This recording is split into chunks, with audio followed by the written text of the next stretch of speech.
प्रशासनाच्या वतीने सर्व जिल्ह्यातील बॉर्डर सील करण्यात आले। त्यामुळे दुसऱ्या जिल्ह्यातील नागरिक त्या जिल्ह्यात त्यांना नाईलाजास्तव थांबावं लागलं। तेलंगणा राज्यातील अनेक युवक हे अमरावतीमध्ये कामानिमित्त आले होते। त्यांना सध्या काही खायला प्यायला नसल्या कारणाने ते फार परेशानीत होते। त्यामुळे ही माहिती पोलिसांना मिळताच पोलीस ठाणेदार पुंडलिक मेश्राम तसेच माजी नगरसेवक सुरेंद्र पोपली यांच्याद्वारे बाहेरून आलेल्या लोकांना महादेवखोरी येथे जाऊन त्यांना जेवणाची व्यवस्था करून दिली, त्यांची विचारपूस केली व त्यांना धीर दिला।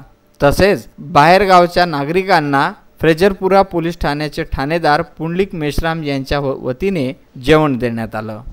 विदर्भ न्यूज करिता शफीक अहमद।